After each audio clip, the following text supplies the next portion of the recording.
Hello and welcome to this edition of Elections Unlocked, the show that brings you all that's happening in Battleground 2024. Now, all eyes this week are on the first phase of polling that begins on Friday.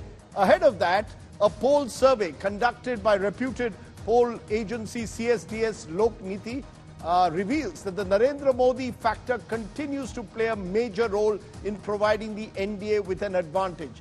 However, livelihood-related issues linked to jobs and prices are emerging as major concerns too. Dissatisfaction over unemployment and inflation suggests that this could, in some parts of the country, certainly be a tougher fight than many might have imagined. Just to give you some data from that CSDS Lokniti pre-poll survey and some of the latest findings from that survey, who will you vote for if elections are held today? Voters gave the National Democratic Alliance a comfortable 12% advantage over the rival alliance, India. If you look at their numbers there, they add up to 40% for the BJP alone, up from 2019 by 3%. Congress up by 2%, but a wide gap between the two. A significant share of people continue to be satisfied with the NDA government, but the numbers have come down compared to the 2019 pre-poll survey. Then 65% said they were somewhat or very satisfied, fully satisfied with the Modi government. In the 2024 election, the share of such respondents has come down by 8% to 57%. The share of those somewhat or fully dissatisfied has increased from 30% to 39%. The decrease in satisfaction seems to stem from inflation, increased unemployment and poverty. These were the top three issues and the least popular initiatives of the Modi government, especially with only voters favoring the opposition were considered. More than half of them cited that these were the reasons why they least liked the work of Mr. Modi. What about Ayodhya? This is what the survey said. The Ram Mandir was chosen by many in this government as the government's most admired achievement, 23%. This was especially true among NDA voters. 1 in 3 chose the construction of the temple as the most admired work of the Modi government. Unemployment, price rise and falling income, as I said, were the top 3 reasons chosen by respondents for not giving the government another chance. Also, close to 48% of the voters continued to back Mr. Modi as their preferred choice for Prime Minister, as against 27% who chose Congress MP Rahul Gandhi. Overall, the survey indicates that the BJP is heading for a potential hat-trick in the 2024 elections, although questions about its performance and whether it could cross 400 are all open and still uncertain. Let's get a sense, therefore, the big takeaways from the survey. I'm joined by 2 of the authors of the survey, leading political scientists. Professor Suhas Palshikar joins me, and also joining me, Professor Sanjay Kumar, co-director Lokniti CSDS. Appreciate both of you joining us. I want your big takeaways, Professor Palshikar first. If I were to say, what for you is the standout from this survey that you all have done? I think I would list 2 takeaways. One is, while the BJP is leading, there are complications for the BJP to handle. And it might be a digression, but it's not really fair to look only at any one particular data point in the survey. One has to look at it holistically. So the larger takeaway is that while the BJP leads, there are many conditions that apply to this lead of the BJP. The other takeaway, I think, also is that, as you rightly pointed out in your introductory comments, Modi's personal popularity continues almost unhindered, and that might actually help the BJP to wither away the various crises that the economy might have posed for it. So I think these are the 2 big takeaways, that the BJP depends on Modi, continues to depend upon Modi, and probably cannot do without him. But at the same time, if one really looks only at electoral numbers, the BJP still continues to be ahead in the race right at the beginning of the electoral battle. You know, Professor Sanjay Kumar, when I look at vote choice, if elections were held today, BJP 40%, that's up 3% compared to 2019, along with its allies becomes 46, while the opposition Congress plus allies is 34. Now 12% is a huge advantage. Can we therefore say that this election is a done deal, or Are there straws in the wind, especially when I look at regional divergences, south versus north, that suggest that maybe there are parts of the country where there is still a real competitive fight on at the moment? Rajdeep, certainly there are parts of the country where you can find competitive politics when it comes to 2024 election. And we should not forget that Maharashtra might witness an interesting fight. Bengal might witness an interesting fight. There could be other states in the southern region, Tamil Nadu, Telangana, Andhra. So these are the few states where maybe BJP would do better compared to 2019, but still, I think these are the states which we should keep an eye on, because these states can produce an interesting result or an interesting electoral contest.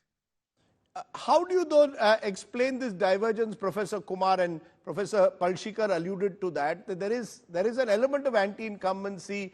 Voters who are satisfied have reduced in number with the government's performance, and yet Mr. Modi's popularity seems to remain rock solid. Is it, when you asked a direct question, who do you want as Prime Minister, that he shows up as well ahead of his rivals? This question is to me, Rajdeep? Yes, Professor. Yeah. No, see, this is a direct question which we ask. It's an open-ended question. Whom do you want to see as the next Prime Minister? And we have been asking this question over a period of time, Rajdeep, and most of the time we have figured out that Prime Minister Modi stands at a very high rating, 45, 46, 47%. So that's there. But if we look at the proportion of people who want this government to be re-elected or proportion of people who don't want this government to be re-elected, compared to 2019 post-poll survey, there is a dip of 3% among those who don't want this government to be re-elected. Clearly, there are signs of this government becoming slightly unpopular compared to 2019. Maybe if I want to use a different phrase, not unpopular, but at least sizable number of people don't want this government to be re-elected. But I think still, what accounts for BJP's 40% vote share is Prime Minister Narendra Modi's image, his own popularity, and also a lack of alternative, which doesn't come out very clearly from the data, but from other anecdotal evidences. I get a sense that there could be about 7 or 8% voters who don't want this government to be re-elected, but they end up voting for BJP because they think Prime Minister Modi is a strong man. He is the person who is leading the country, and there is no match for Prime Minister Modi. So it's the question of there is no alternative.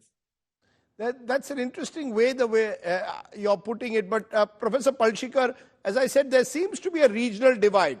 The satisfaction levels in north and western India with this government seem to be higher than they are, for example, in the south of the country, or indeed even in parts of the east. So we seem to be almost going back to 2019, where the northwest monsoon propels the BJP once again to power. Are we a country in that sense where there's a clear divergence in the way people perceive this government depending on where you live in this country?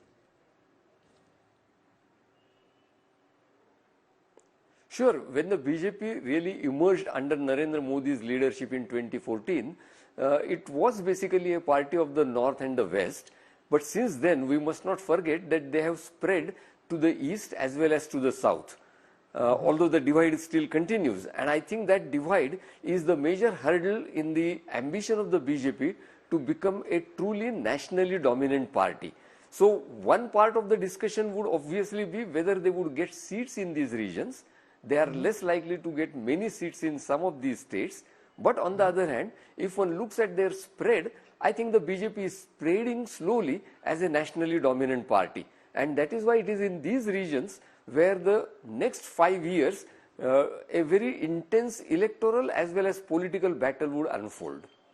I'm also seeing, Professor Palshikar, that not just Hindu upper caste, but as per your survey, even Hindu OBCs, a constituency which the Congress in particular has tried to woo, still remain firmly with the BJP. So the BJP seems to have the advantage of not just the Hindu upper caste, but also, importantly, the Hindu OBCs, which give them this firm edge over their rivals.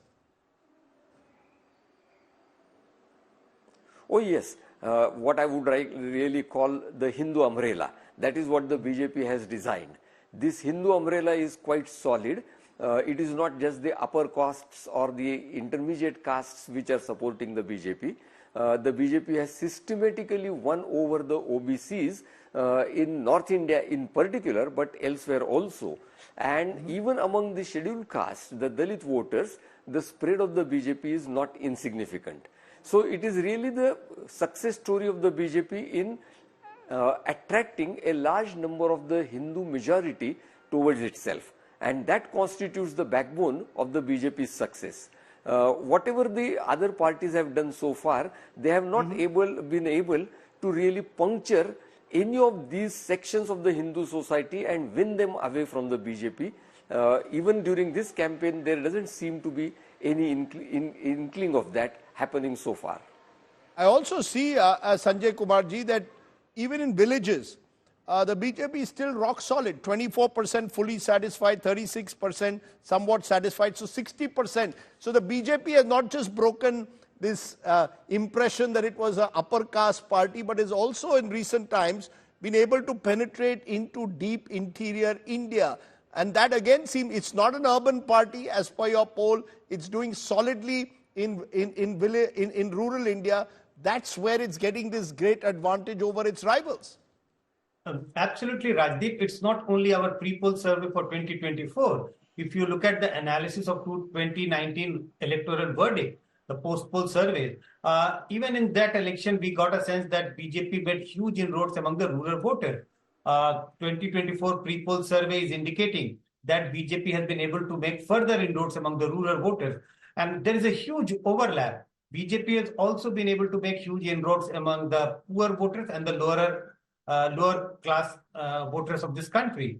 So what is happening is that BJP support base, which used to be urban, educated, middle class, no more BJP remains a party of the urban educated. The strength BJP is drawing at this moment is its expanded wings in the rural India and its massive support base among the poor sections of the society. Let me therefore put both of you on the line, starting with you, Professor Palshikar.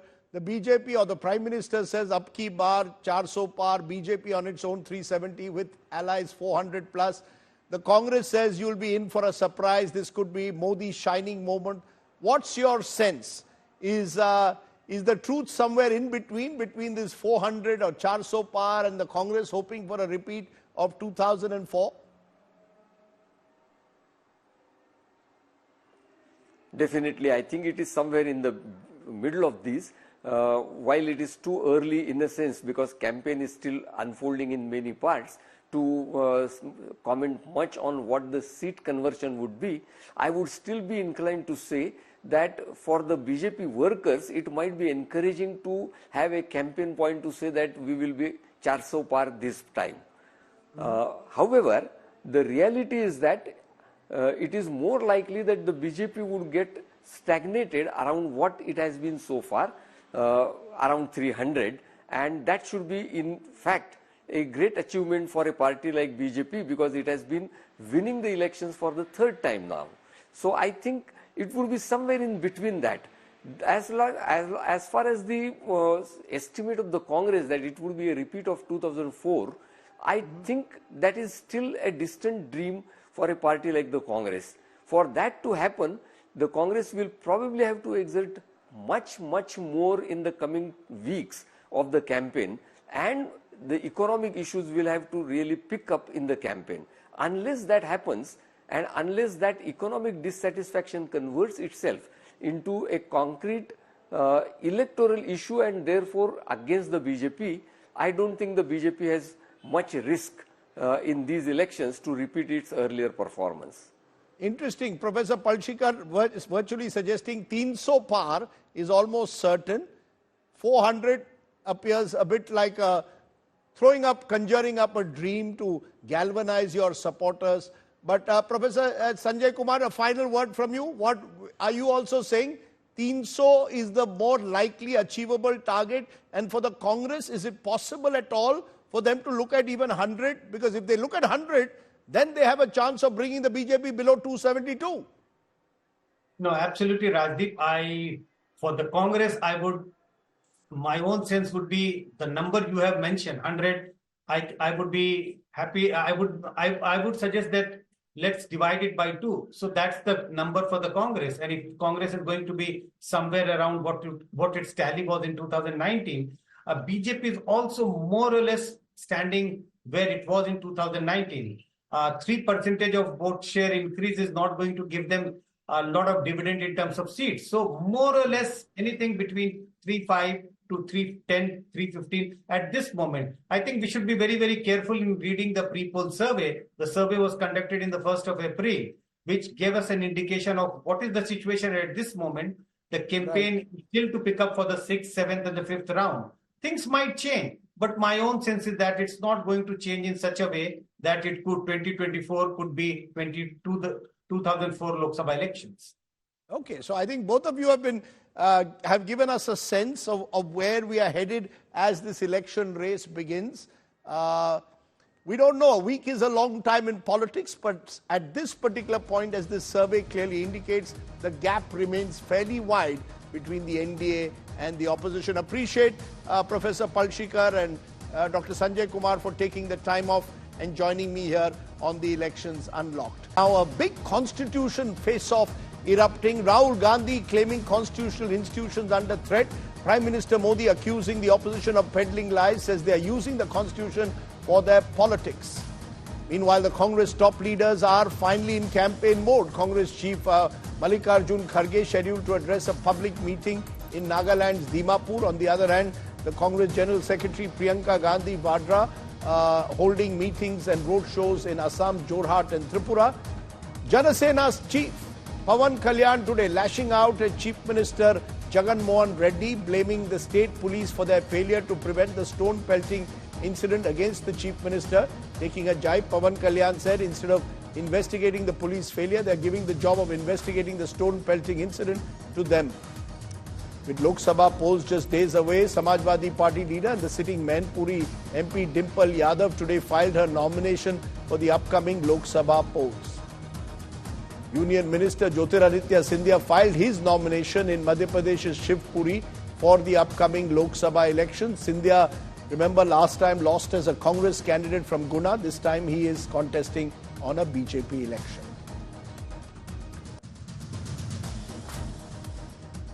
Okay, let's tell you our special report today, and it comes from Bihar, where Pappu Yadav is contesting an election as an independent candidate. Now, here is someone contesting from Purnia. He is virtually fighting for his political future. He was hoping to become a Congress candidate, did not become, and how Purnia votes could well decide the fate of this one-time strongman. My colleague Rohit Singh was on the campaign trail with the Purnia strongman.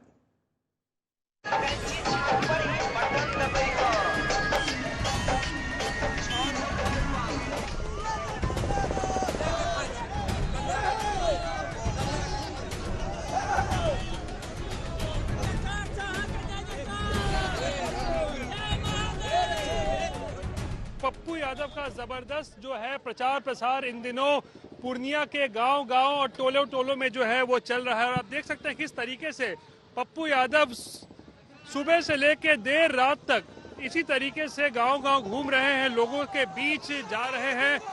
Pappu ji, Purnia से काफी सालों के बाद आप चुनाव लड़ रहे हैं। पहले भी यहाँ से आप निर्दलीय 3-4 बार सांसद रह चुके हैं, लेकिन वापस अपने क्षेत्र में लगता है वापस आए हैं फिर? नहीं, क्षेत्र में नहीं, कभी हमने क्षेत्र घर की बात है। मधेपुरा भी घर, कोसी और सीमांचल में लीडरशिप नेतृत्वहीन हो गया। ललित नारायण मिश्रा जी, भूपेंद्र बाबू, बीपी मंडल, वैसे आप कहेंगे तो फणीश्वरनाथ रेणु जी की ये धरती रही। चुनाव की बारी आती है तो जात पात हो जाता है, हिंदू मुसलमान होने लगता है, गठबंधन की बात होने लगती है। और आज भी इस देश में आप देख रहे होंगे कि नरेंद्र जी मोदी जी 4 लोकसभा में 4 बार आ चुके हैं। एक पीएम का 4 बार आना हर लोकसभा में, और एक एक व्यक्ति को जोड़ करके गठबंधन। एक तो इसको 2 पहलू देखिए, एक जिद भी देखिए, और दूसरा पहलू है कि पहले कभी ऐसा नहीं हुआ कि पीएम साहब लोकसभा बाज गए हों। कांग्रेस पे लड़ते लड़ते अब आप निर्दलीय पे आ गए हैं, तो मुकाबला तो अब एक तरीके से ट्रायंगुलर हो गया है ना। आपको तो दो जगह से लड़ना है, एक जेडीयू के उम्मीदवार से भी लड़ना है, एक महागठबंधन की बीमा भारती है उनसे। मेरी लड़ाई दिल्ली पटना वालों से, मेरी लड़ाई कोसी सीमांचल की जनता जो है ना, वो मेरे लिए भगवान की तरह वो, और यह इलाका मेरे लिए मेरी माँ और बेटे का रिश्ता है।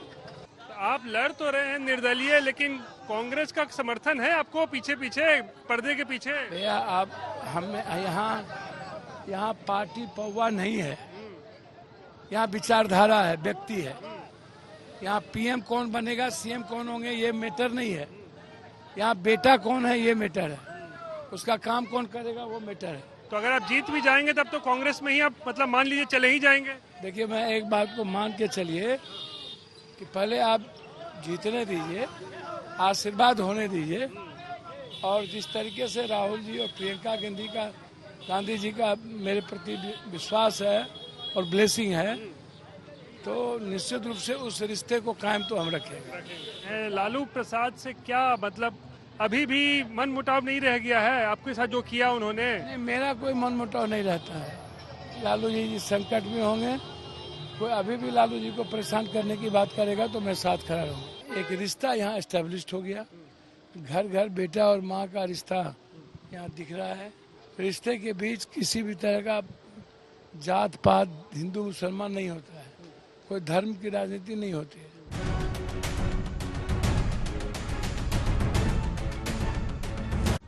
I'm afraid that's all that we could pack in this edition of Elections Unlocked. As always, thanks for watching.